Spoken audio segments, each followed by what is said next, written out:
Deon Prize, this youth generation, just wanted to share a message that derived from the book Raised in Hell. The focus on the need to keep a balanced view of materialism. You know, as a young lad, 10-year-old, we were not privileged. We didn't come from the lap of luxury. So there were times I actually had to go to school with less than desirable lunch meals. Due to the great government assistance, we were taking advantage of what was given. So I was going to school with powdered eggs, powdered potatoes, powdered milk.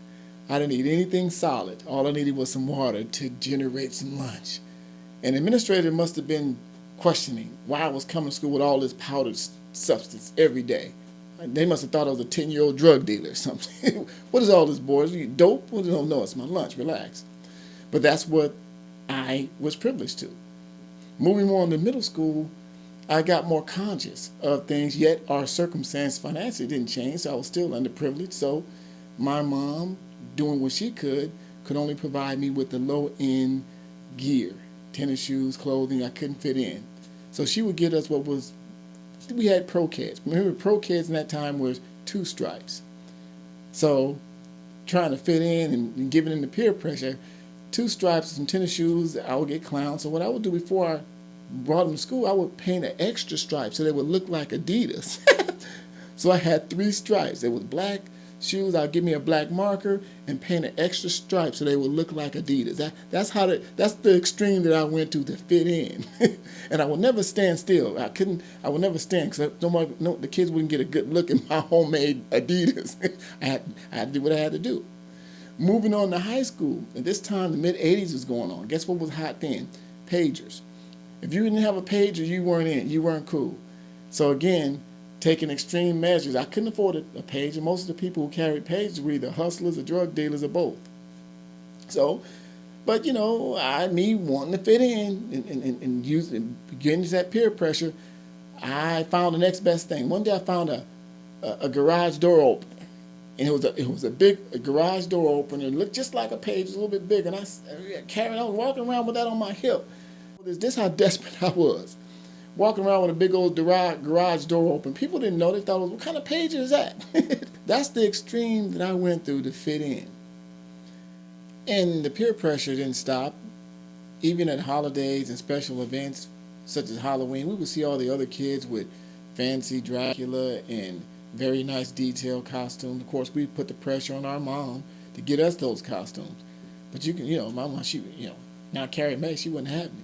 She would be just as creative. So she'd go in, and what would I get for Halloween? She'd go in and get me a paper bag and put it over my head and punch holes in it. And that was my costume. The clothes was already raggedy anyway, so I would just be a paper bag bum. And she'd put the holes in it. And one of the holes would be always bigger than the other one. It was a pitiful costume. That was it. And mine would always have like a gravy stain on the back of the doggone bag. It was a miserable situation. But I had to go out and participate in activities when we were participating in Halloween, and it was a pitiful thing. And some kid would always say, who are you supposed to be? And I'd be mad as hell. So, shut up, I'm a pissed off kid with a welfare costume on. Leave me alone. But that's what we had to go through, and we put the pressure on it to kind of fit in, and then we didn't. We were disappointed.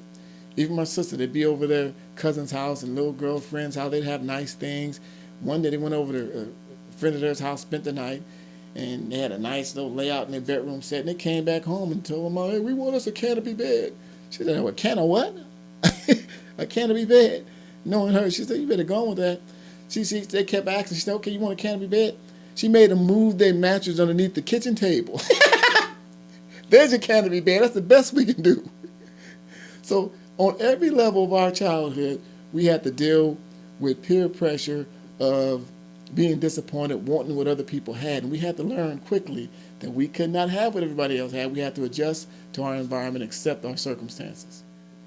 As we progress as adults, peer pressure, materialism, a balanced view, and the desire to fit in material box, or actually allowing ourselves to need to keep up with the Joneses, so to speak, and maintain brands and all those things. That's the pressure that is put on us in this society. Do we ever grow out of that? As an adult, are we still doing those things? Ask yourself, are you going to those extremes to try to put on a mask to fit in?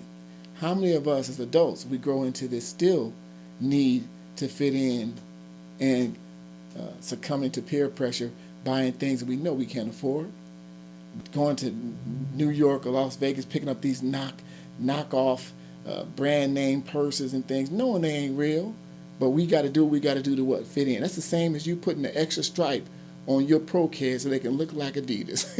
It ain't no different. I remember I went to Mexico one day and brought a $20 Rolex. A Rolex. Just because it said Rolex, I went to this small village after a cruise.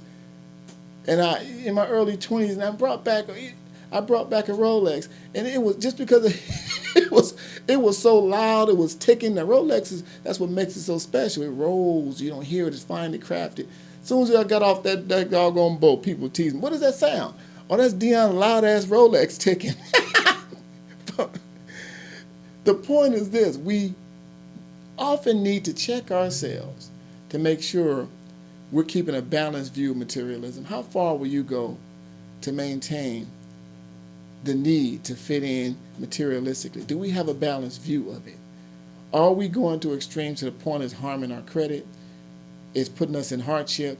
How far will we go to maintain? Are we still succumbing to some of those peer pressures and those needs and desires to fit in? Just a thought, just a message. This youth generation, pick up the book, Raised in Hell. Go ahead and subscribe to the channel. Thanks for listening. Thanks for watching.